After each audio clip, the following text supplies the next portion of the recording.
what is the most read books in the human history?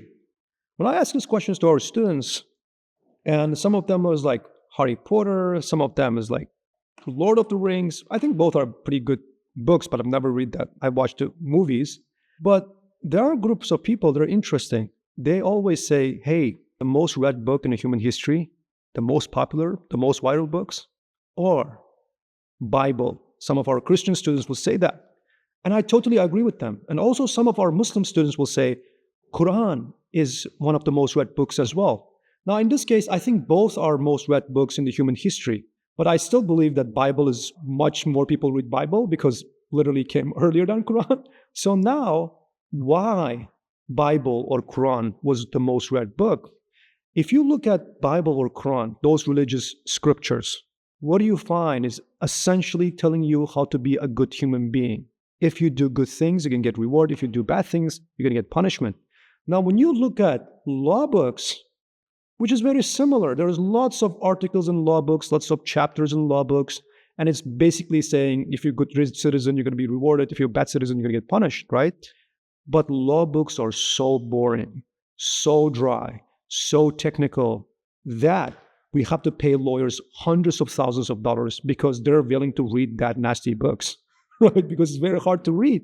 Now, when you look at those religious scripture, what is the difference? God is not telling, if you believe that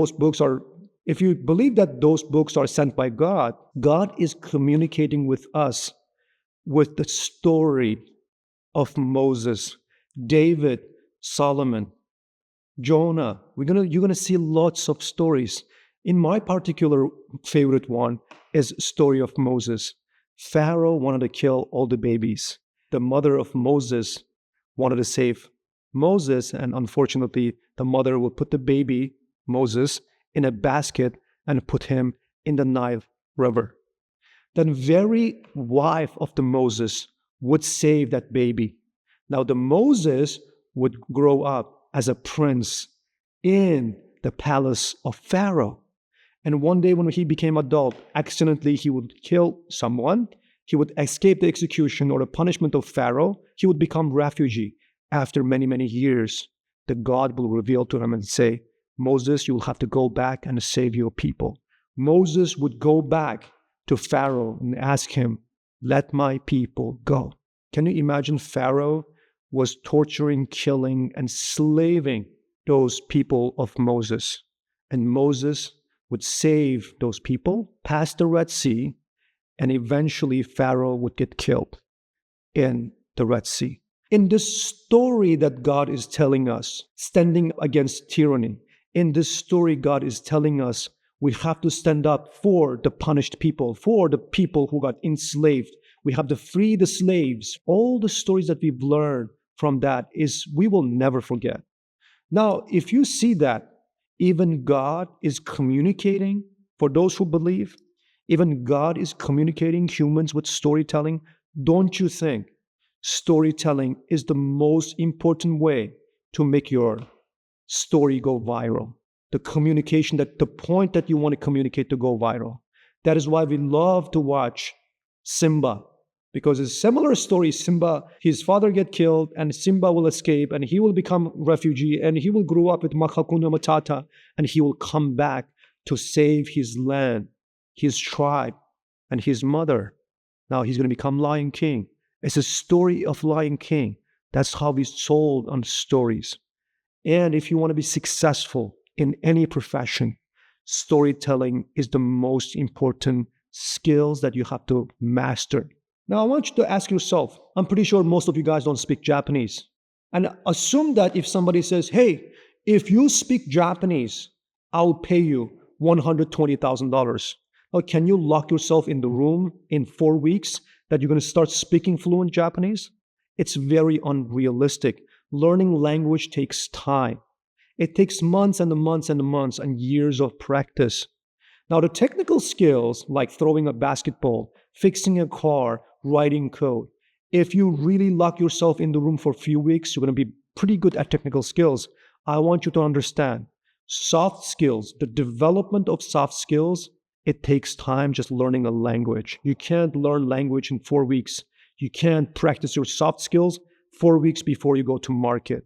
Today is the day you start building your soft skills. And one of the most important skills that you want to learn is conveying a point by storytelling. When you go to interview, you have to talk about yourself.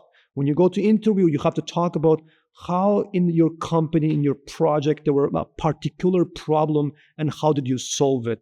How did you learn this particular tool and how that tool solved this problem, saved this much money for your company, and how did you mentor others, which is manual testers on test automation? How did you catch this particular bug that potentially could make your software fail so miserably in a production, right? All these things requires storytelling. When you go to interview, your storytelling, your soft skill will get you a job. And how do you keep your job? With your technical skills. I want to remind you that the eagle do not fly with a single wing.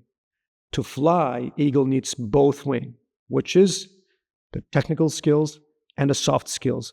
In the soft skill in particular, storytelling is very important. Can you imagine if I give you a very technical Wikipedia-like story of software development lifecycle? Software development lifecycle starts with design, it starts with the requirement gathering phase. After that, would that be interesting?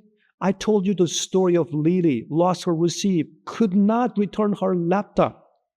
From there, she started this idea of Zen receipt. And I told you the story of how she was talking to business analysts, how the business analysts were writing requirement document. Once the requirement document is ready, how the development team was developing and the testing team was testing. Then they deployed the code and they deployed the application. Lily became a super successful, rich tech entrepreneur. Through Lily's story that you have learned software development lifecycle. Through the stories of Boeing 737 MAX crash that you have learned how important is software testing.